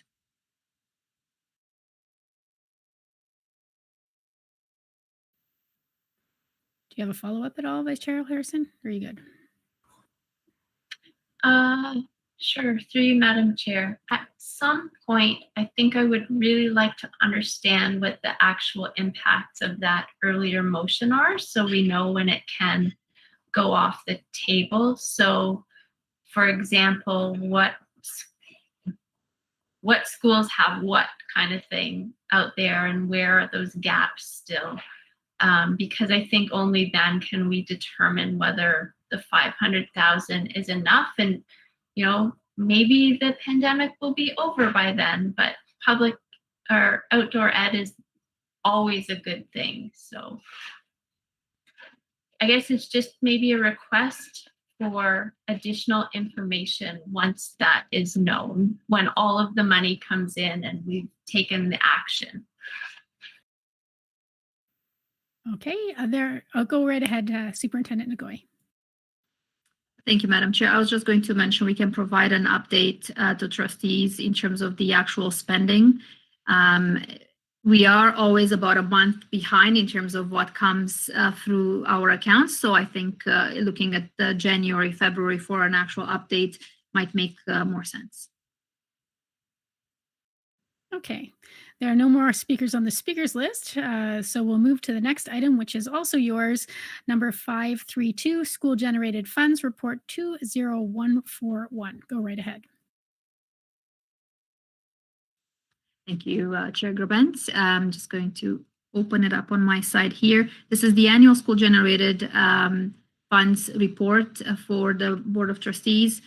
It provides an update on the total revenues and expenses on school-generated funds for the year, as well as by panel, and it compares to prior years. You will certainly notice that although the ending balance is similar to the tune of $5 million, the actual revenues and expenses are considerably less than the prior year. So in terms of revenues, it is around 11.1 million compared to 20.1 million the prior year. And that reflects the amount of fees that have been refunded to parents for activities that did not occur through the year. And the expenses reflect the same trend as well. And it's here for trustees' information, and would be happy to take any questions. Thank you. Thank you. Looking to the speakers list, Trustee Oliver, go right ahead. Thank you. Through your chair to Superintendent Ngoy. I understand that when schools fundraise, they have to indicate the scope for which they are fundraising, particular item or whatever it might be, and the funds are then allocated and to be spent on that particular area. Given the pandemic, school closures, and the change into a lot of virtual online learning, some needs might have changed in schools. And I'm wondering if there is a possibility for some of these funds to be allocated into other areas that were not previously perhaps mentioned as the purpose for fundraising, but to address a particular need in the school.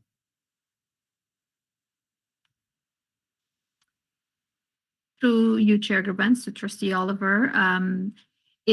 schools have certainly looked at that already. There is little room to reallocate, and sometimes it's, for example, additional technology above and beyond what the board would be providing, and things like that have already been considered by schools for sure, or additional equipment, etc., for various activities. There isn't a fundraising going on this year unless it's for an external charitable organization.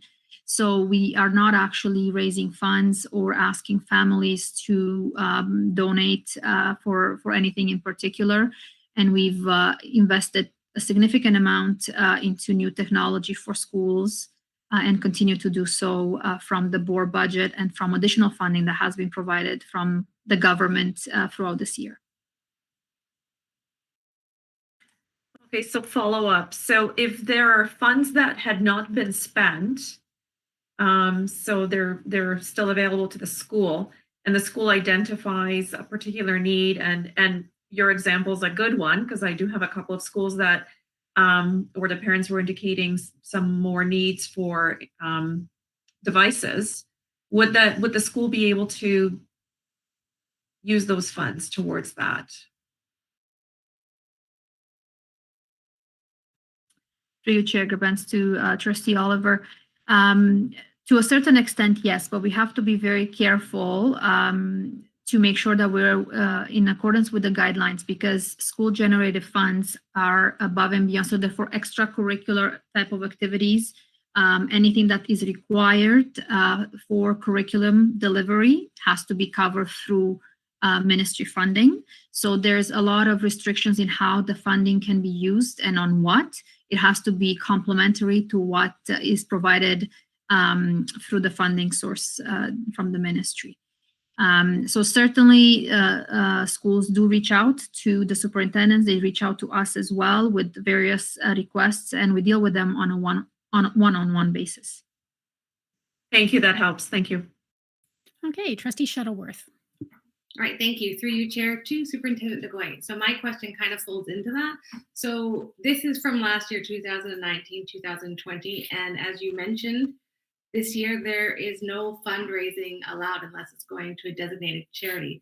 So that's going to leave quite a large hole in a lot of schools as far as having those funds for extra resources or whatever it is they spend on it. Are we looking at how we are going to, I don't know, support schools in dealing with this sort of gap in funding that they're going to sort of encounter as they go through the years? Through the Chair, Trustee Shuttleworth, that is a great question. It is, again, something that schools and the family of school superintendents are in constant communication in terms of the needs and the gaps. We do recognize that this year being a complete pause on fundraising will certainly make it a gap. For most schools, fundraising, in a given year will ramp up immediately. For others, we always have a backup in terms of providing additional assistance from their operating decentralized budgets. So we have a portion from an equity perspective for distribution to various schools. And we use that to make sure that all schools even out that gap, regardless of the ability to fundraise. But it's something that usually in September and October, we work with the schools and the school councils and the principals in terms of what they plan for the year, what the needs are, what they have on hand, and how much they think they can fundraise. And I think those discussions will be in September more than throughout the remaining of this current school year. Chair Gerbens, can I make a comment on that? I want to be clear on the role of fundraising, though. And I don't think we should actually use the term gaps, because the only gap that exists in fundraising is the gap between schools or amongst schools. Schools are provided through the GSNs all the money they require for their learning needs. So fundraising is always an add-on, and different schools have different abilities to raise funds, significant funds, and some can barely raise any. So I guess I'm just cognizant of the language of talking about gaps, because it implies that there's a have and a have-not school. And in terms of the DSNs, they support all our schools. And as Superintendent Nagoy said, with school operations, families of school superintendent look at where schools may need a bit more than another school, etc. But fundraising is always an add-on.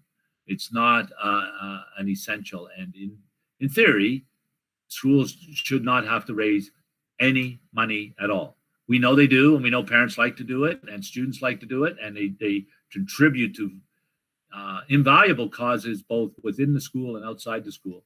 In addition, school-generated funds are very restricted on what they can be spent on.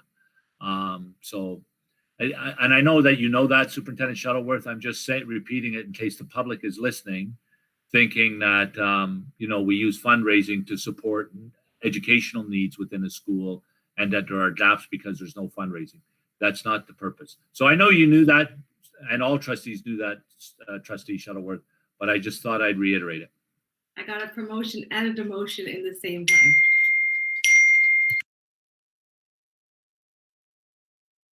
Okay, so that's those are all the speakers on the speakers list. So we will. I'm going to just note that 533 was the report that related to the presentation that we already had. So we're going to move to the next item after that, which is 534, COVID-19 schools update. Director Miller, go right ahead. Through you, Chair Gerbents, just a quick comment to direct the Manager Dortmaker. My agenda says 5.32 for the COVID-19 update. I don't know whether I have an incorrect one or it's incorrect everywhere, but can you adjust it? I think, Mr. Miller, you have the draft version that we worked from for agenda review. Okay, that's fine. Thank you. So I will turn it over to Superintendent Ruddock, and then I'll make a couple of comments on the COVID-19 report. It should not be very long, as trustees already have the document. Through the chair to trustees, just a couple of things to touch on. As you likely know, we have a change of model delivery. On December 10th, an email was sent to families, and the survey is open from December 14th to January 4th for our secondary students, and in the new year on January 14th to January 22nd, it will be open for elementary students. Our schools, we are planning on a reopening for in-person learning on January 4th. The Ministry of Education continues to indicate that there are no changes to their plans to reopen schools for in-person learning. We do know, however, that there's another jurisdiction that public health has closed their schools, and so out of an abundance of precaution in terms of planning for the unknown, we have communicated to staff and families to prepare in the event that we aren't returning to in-person learning on January 4th, that items should be taken home, such as laptops or personal devices and essential personal materials. We know that those items can easily be brought back if we reopen our schools on January 4th, but they have those materials at home over the break for use, as well as in the event that we get news during the winter break that we are closed, those items will be home with students and staff. We recently had a series of IPAC visits, or infection prevention and control visits, from public health nurses, and received some very positive feedback about the work that is happening in our schools, and that our schools continue to be safe for our students to learn in person. And finally, we have a team of central staff that will be continue to support public health and their contact tracing over the holidays. And so families or staff may receive communication from public health through us in the event that there's been a risk of exposure in schools. And that is everything I have for you today. Happy to take any questions. Thank you, Superintendent Ruddock. I'm just looking to the speakers list.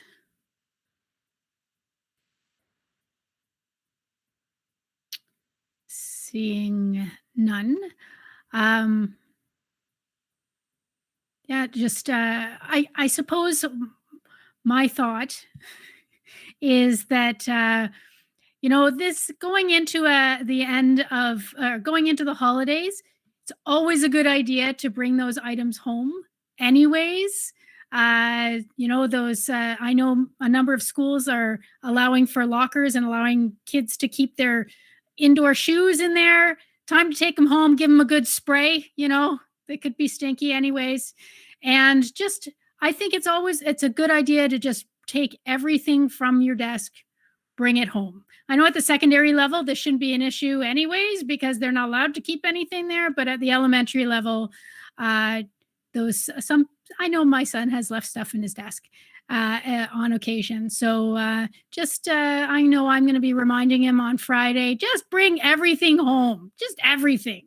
You never know.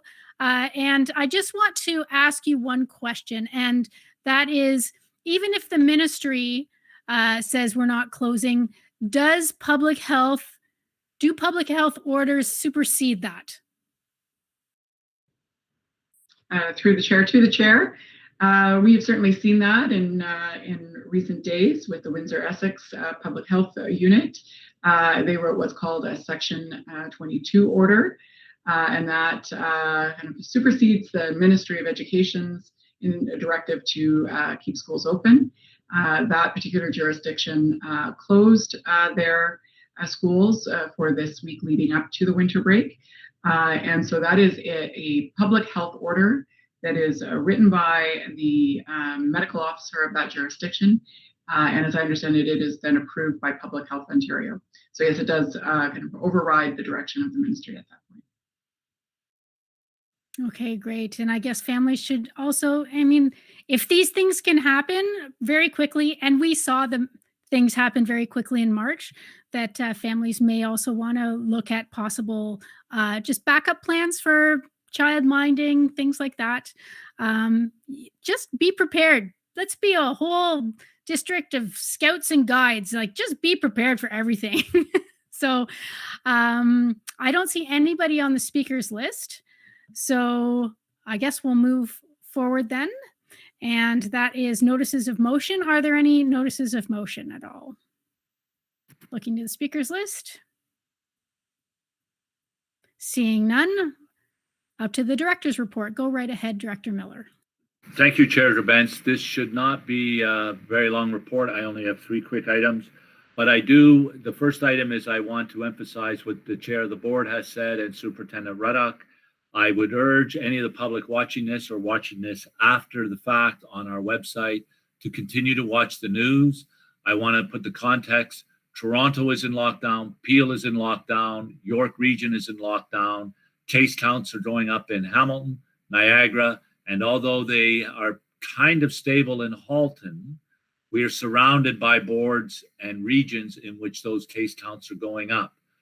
2 weeks is a long time in the life of a school year and, in fact, a calendar year.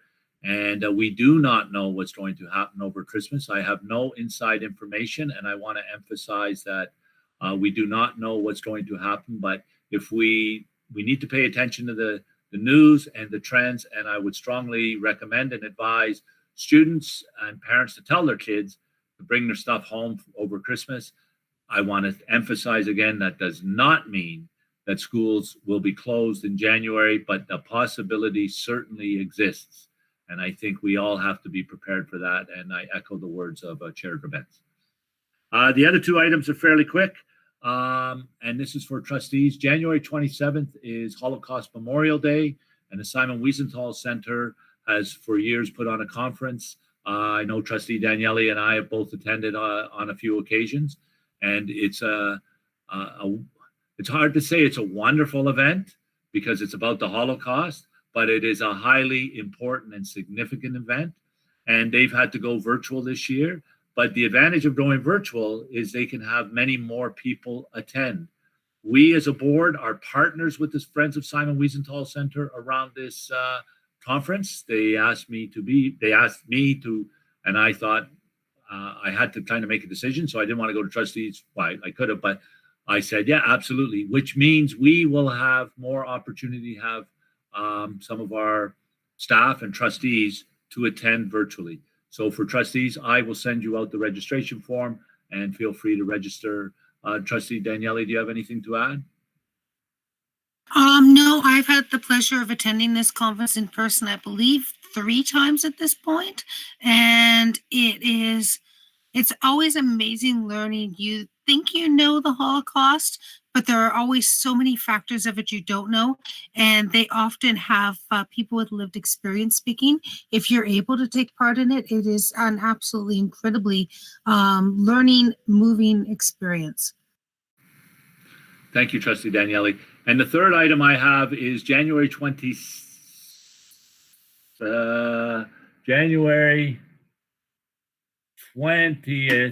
is the Human Rights Symposium for the Halton District School Board.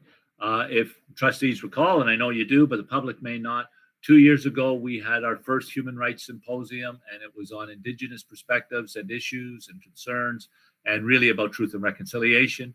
It was highly successful. Our keynote speakers were Indigenous, and many of our workshop presenters were Indigenous, but they were all on Indigenous issues and their perspectives. We had intended to do the rights of the child last December 2019, but due to labor actions, we were unable to do so. So it was postponed until this year. We had intended on just doing it in December of this year, but of course the pandemic has prevented us from doing it again.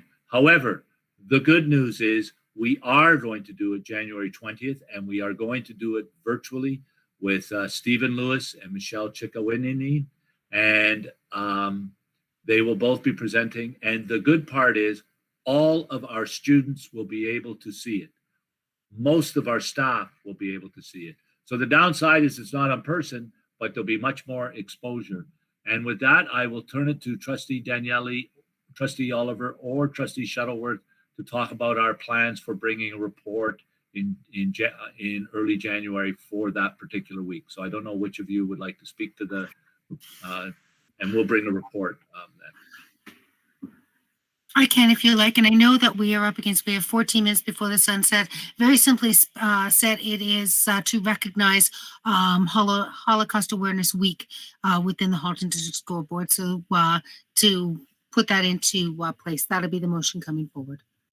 Sorry, you mean Rights of the Child Week, Trustee Daniele? Rights of the Child Week, I apologize, yes. And I apologize, it's January 22nd, which is a Friday, not January 20th. We'll get this right yet, Director Miller.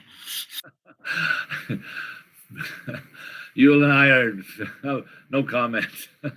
And that's it, Chair Drabens. Okay, thank you very much. So we're up to communications from the chair. The only thing under there is a letter from the Halton Wentworth District School Board. They're having transportation issues. I do not believe we have those same issues. So that's great on us, but unfortunately, some other boards are suffering with regards to transportation issues and the costs and getting drivers. So up next is committee reports, and there have been 2 committee reports submitted. The first was submitted by Trustee Oliver Siak, and the second from Trustee Rocha was Pick. Quite great reports, good read, very thorough. Do either of you feel you need to speak to them at all? No, shaking head, no. Okay, great. The next is, are there any other committee reports? Seeing none. Up to trustee questions and comments. Does anybody have any comments or questions? Okay, seeing none. So we need to have a motion to rise into private. Trustee Gray, would you like to do that? Yes, thank you. And Trustee Garretts, would you like to second that motion? Yes, I would. Thank you. Excellent. Is there any discussion about rising into private?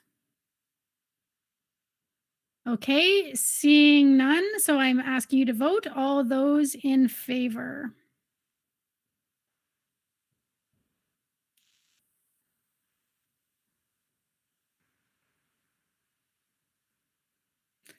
And that carries unanimously.